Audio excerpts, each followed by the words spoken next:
Transporte para os Jogos Olímpicos terá linhas especiais de ônibus. 30% dos leitos dos hospitais da Asa Norte Base serão desocupados durante a Olimpíada. Alerta: uma pessoa morre a cada 3 horas no Brasil por câncer de pele. Veja também: servidores do Na Hora encontram cobra coral dentro do armário.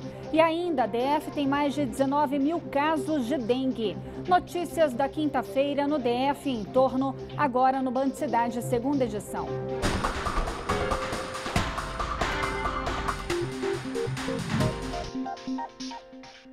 Olá, boa noite para você.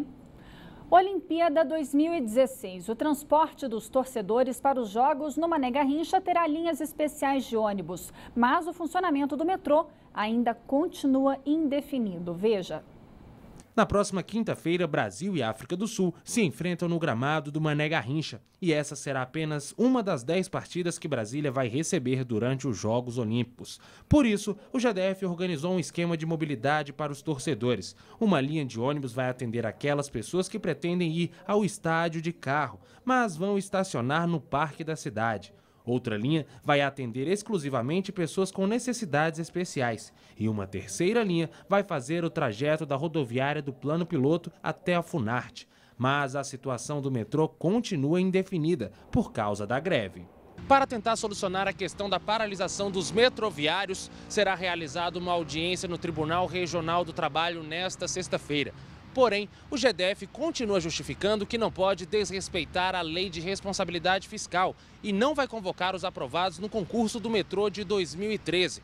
Caso não haja acordo, o governo vai apresentar um plano B. Se por acaso a greve perdurar até as Olimpíadas, obviamente vamos aumentar o número de viagens das linhas para que a gente possa prover as demandas. Isso já está planejado, um plano de contingência, então não haverá problema, tanto para deixar o passageiro na rodoviária como após os Jogos para retorno de suas residências. A situação do estádio do CAV também preocupa o governo. As obras do centro de treinamento não serão concluídas a tempo e o campo vai passar por um último teste até domingo. A gente tem que se preocupar, mais do que tudo isso, é a integridade dos atletas. E quem vai dizer se é ou não, possível que o CAV seja um CT de treinamento, fora Rio 2016, são os atletas. O GDF divulgou ainda que durante os Jogos, o hospital de base será referência para atendimento de traumas e o Agarram para procedimentos clínicos. Os demais centros de saúde terão atendimento normal. Mais cedo, a equipe de segurança dos Jogos Olímpicos participou de uma simulação de atentado terrorista no Mané Garrincha. Militares do Corpo de Bombeiros, Polícia Militar, SAMU e Exército simularam o atendimento a uma ocorrência de explosão química no Mané Garrincha. No treinamento, cada equipe, de forma integrada, era responsável por acolher, triar, descontaminar e tirar os feridos do local. Um helicóptero do Corpo de Bombeiros também foi utilizado na simulação. Toda a ação visa manter a segurança dos frequentadores no estádio no período dos Jogos Olímpicos. Brasília vai sediar 10 jogos de futebol, 7 masculinos e 3 femininos. Agora vamos falar sobre a dengue. O Distrito Federal e o entorno já tem mais de 19 mil casos da doença. Isso representa um aumento de 99% em relação ao mesmo período do ano passado. 13 pessoas morreram por causa da dengue hemorrágica. A Secretaria de Saúde registrou ainda 173 casos de vírus Zika. Quanto à febre chikungunya, também transmitida pelo Aedes aegypti, foram 133 notificações. O caso do jornalista assassinado essa semana em Santo Antônio do Descoberto. O acusado de matar João Miranda é o chefe de segurança da prefeitura. Ele foi preso ontem. Douglas de Moraes, de 40 anos, foi preso suspeito de assassinar João Miranda do Carmo, de 54 anos, em Santo Antônio do Descoberto. Douglas era o chefe de segurança da prefeitura daqui de Santo Antônio do Descoberto. Ele foi exonerado do cargo nessa manhã.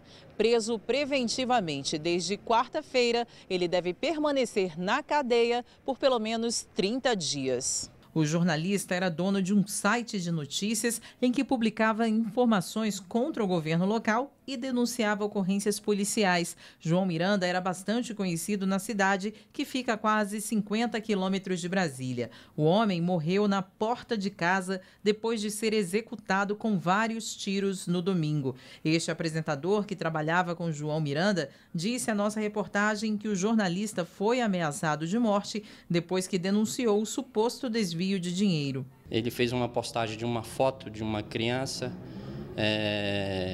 Lógico, ele teve o cuidado de não expor a imagem, tarjou o rosto dessa criança, que é sobrinho do prefeito, posando com uma pilha de dinheiro. E desde então o João Miranda nos procurou, já tem uma semana, e disse que estava recebendo várias ameaças em função dessa postagem que ele fez. Além disso, o jornalista divulgou este vídeo em que o prefeito da cidade aparece dando dinheiro a uma funcionária. Nesta quinta-feira, o prefeito negou as acusações e disse que não mandou matar o jornalista. É uma acusação leviana. Em momento algum, o prefeito tem algum envolvimento com dolo e jamais para tirar a vida de alguém. Os bandidos não poupam nem a igreja. Uma paróquia no Jardim Botânico já foi assaltada 2 vezes. No último furto foram levados R$500 e 2 celulares. A imagem do circuito interno mostra o suspeito na entrada principal da igreja. Ele fingiu se interessar pelos assuntos da paróquia e depois anunciou o assalto. Armado, mandou a secretária abrir a porta. Em outro ângulo, dá para ver a mulher entregando tudo o que tinha no local. A terceira câmera da igreja mostra o bandido fugindo. Ele levou celulares e R$500 em dinheiro. O crime aconteceu na paróquia Santa Clara e São Francisco de Assis, no Jardim Botânico, na tarde da última terça-feira.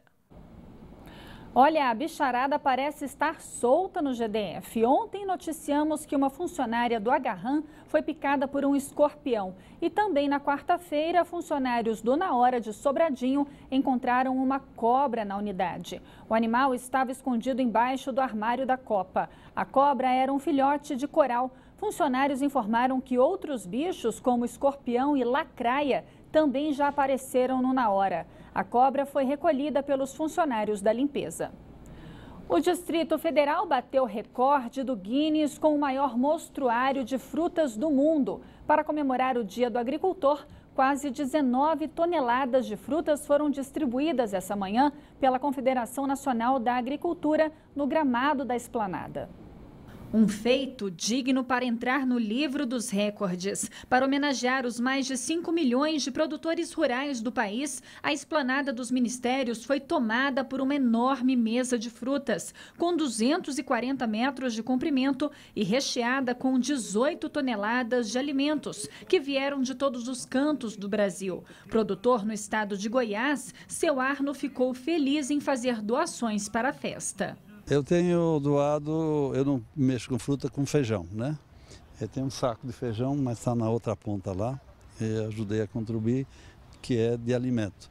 As pessoas foram preparadas, levaram até sombrinhas para se proteger do calor, tudo para poder saborear as deliciosas frutas. E tão logo foi liberado o acesso ao público, a mesa foi esvaziada em poucos minutos. Trouxe até a sacolinha para fazer uma feirinha para a família. Achei legal, até pelo fato da inflação assim, tá subindo demais. Então é um fato assim, bom para ajudar os brasileiros que estão nessa crise, né? Os olhos da gente ficam assim, brilhando.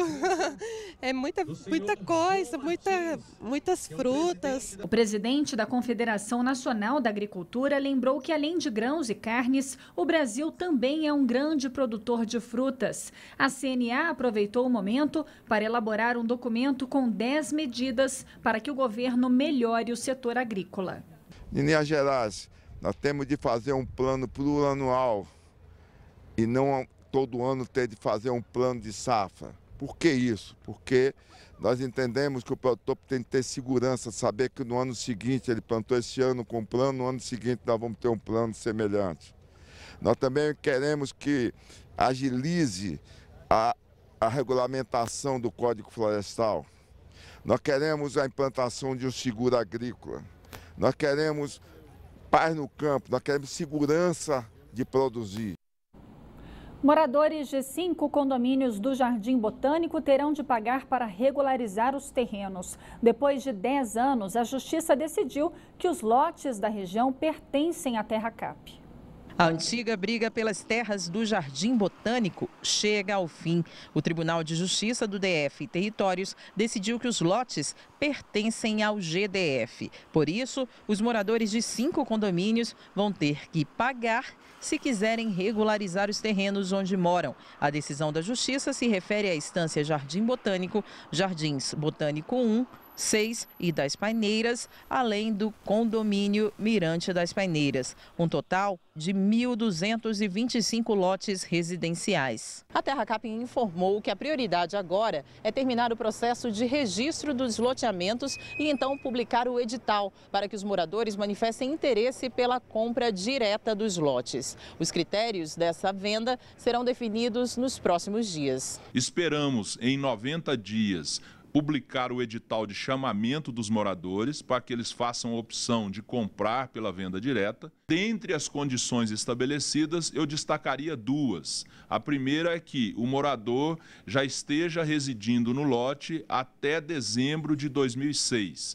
A segunda é que ele não tenha tido nenhum imóvel residencial no Distrito Federal nos últimos 5 anos. Não cabe recurso da decisão, mas o advogado dos moradores disse em nota que qualquer proprietário que se sentir prejudicado poderá recorrer ao Poder Judiciário e pedir indenização por desapropriação indireta. Os moradores não quiseram gravar entrevista, mas revelaram que devem se reunir em assembleias para resolver qual será a melhor solução para a questão.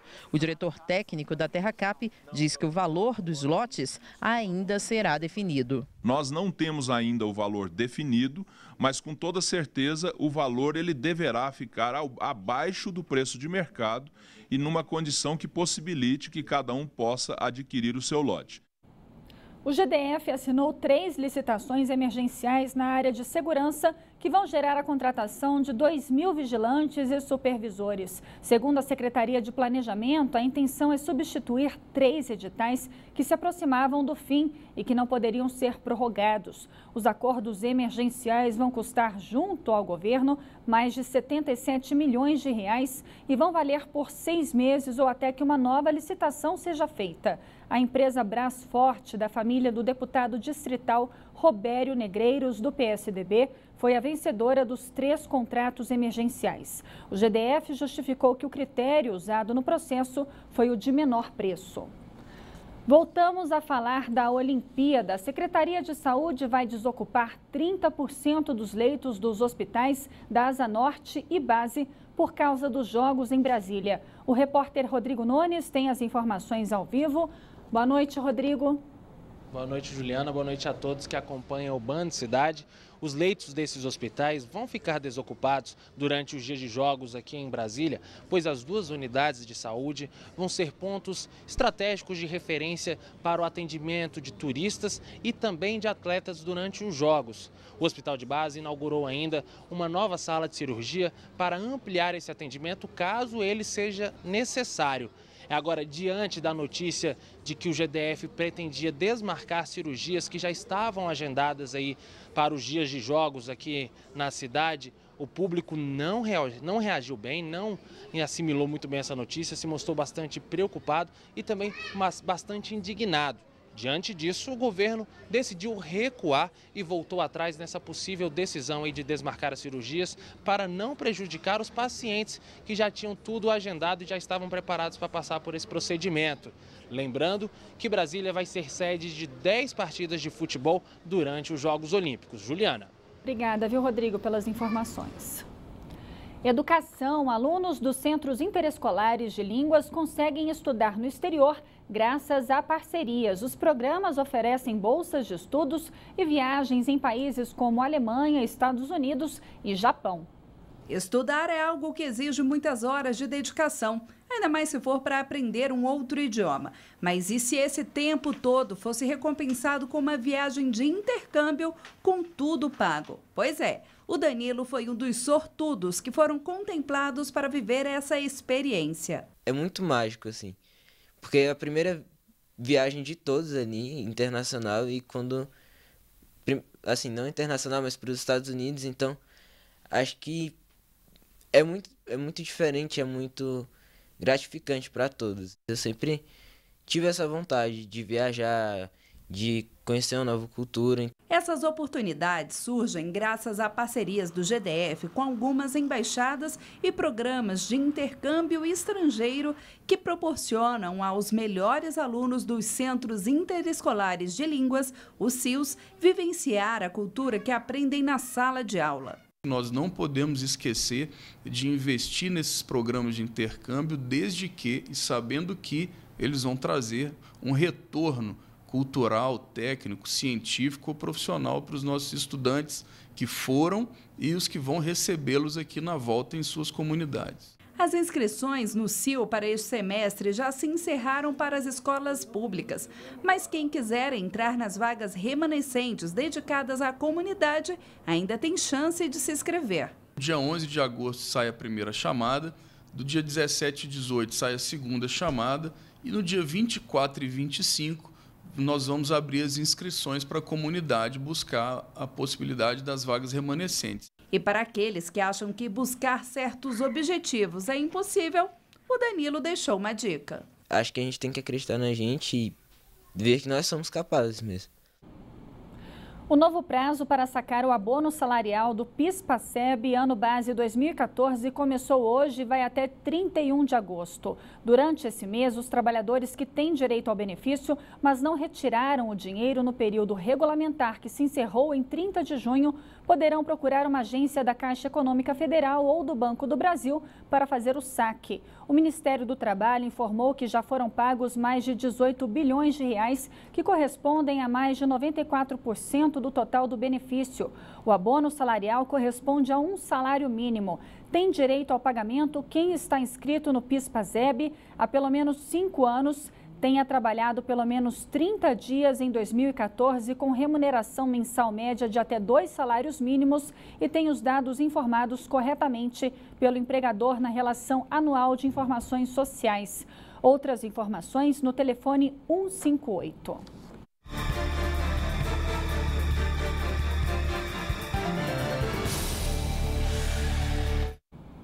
Alerta: uma pessoa morre a cada 3 horas no Brasil por câncer de pele, segundo o Instituto Nacional do Câncer. Na última sexta-feira, a ex-integrante do grupo As Frenéticas, a Lidoca, morreu em decorrência da doença. Para falar sobre o assunto, o Band Cidade recebe aqui no estúdio a dermatologista Cristina Salaro. Boa noite, doutora. Obrigada por participar do Band Cidade. Eu começo perguntando: o câncer de pele é o tipo mais comum do tumor, mas tem pouca gente que sabe que ele mata, né? É verdade. Na verdade, o câncer de pele, existem basicamente 3 tipos: o basocelular, o espinocelular e o melanoma. O mais comum realmente é o basocelular. Para você ter uma ideia, o INCA, o Instituto Nacional do Câncer, estima que nesse ano o Brasil vai ter 113 mil casos de basocelulares. Entretanto, dentre essa gama de cânceres, 5.600 serão melanoma. O melanoma é um câncer altamente agressivo, com alto índice de mortalidade, e ele começa como uma manchinha inocente. A pessoa geralmente não tem noção de que aquilo é um câncer e pode ser muito perigoso.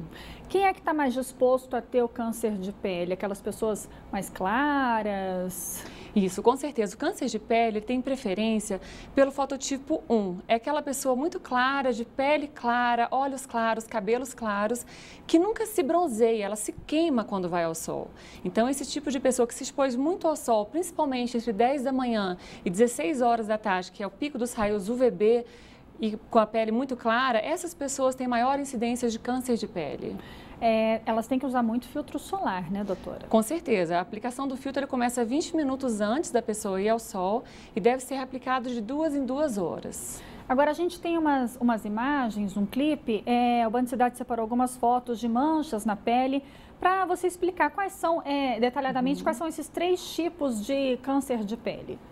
Então, nesse que a gente está vendo agora, na verdade, isso deve ser um névoa displásico, agora passou para provavelmente espinocelular e agora, bom, Já foi. Talvez um vaso celular. São 3 tipos, isso, né? Exatamente. Se a senhora puder detalhar os 3 Isso. tipos. O vaso celular, ele parece uma espinha, uma feridinha que sangra, que não cicatriza. É muito comum uma pessoa chegar no consultório e falar, eu estou com uma espinha há meses que não cicatriza. Então, não é uma espinha, deve ser um câncer de pele que está começando, principalmente no rosto, no nariz. Já o espino celular, ele parece uma ferida também que não cicatriza e tem umas cascas, mas ele é mais comum nas orelhas, nas mãos, antebraços, pode acontecer no lábio, principalmente o lábio inferior, daquela pessoa que já tomou muito sol, principalmente nos homens. Já o melanoma, ele é uma mancha discreta, geralmente amarronzada, acastanhada, que começa a se modificar, né, no seu formato, no seu tamanho, ela pode coçar, pode sangrar. Uma mancha, uma pinta que começa a se transformar, geralmente não é um bom sinal. Esses mais simples, né, que você disse, é aquele que você só tira uma parte às vezes mais profunda da pele e aí morreu ali, acabou. Isso, então, na verdade, o tratamento do câncer de pele, na grande maioria das vezes, é muito simples, principalmente quando ele é detectado precocemente. Então, base celular, por exemplo, espino celular, geralmente com uma cirurgia fácil, que você faz no consultório com anestesia local, você faz uma raspagem ou uma simples excisão em sutura e cauteriza, pronto, resolvido o problema. Era isso que eu ia perguntar, né? Se diagnosticado cedo, o câncer de pele tem cura no caso do melanoma, que é a forma mais agressiva? Isso. Em 90% dos casos, o melanoma é curável, principalmente quando da detecção precoce. Daí a importância de você procurar sempre o seu dermatologista, fazer o check-up anual. Tem aquelas dicas, né? A, B, C, D da pinta, Isso, né? Exatamente. Então, uma pinta é a regrinha básica do ABCD, que é o seguinte, quando a pinta ela fica assimétrica, você parte ela no meio, um lado não é simétrico em relação ao outro, isso chama a atenção. B, de bordas, as bordas irregulares, naquele roidinho de traça, isso também não é um bom sinal. C, de cor, se ela sempre foi marrom, de repente ela começa com um pontinho preto, um pontinho vermelho, essa mudança de cor também é outro sinal de alerta. E D, de diâmetro, acima de 0,6 centímetros, chama a atenção do médico. Tá certo, doutora. Muito obrigada pelos esclarecimentos, viu? Veja a seguir, GDF inaugura novo terminal de ônibus no Recanto das Emas. Os detalhes no próximo bloco do Band Cidade. Até já.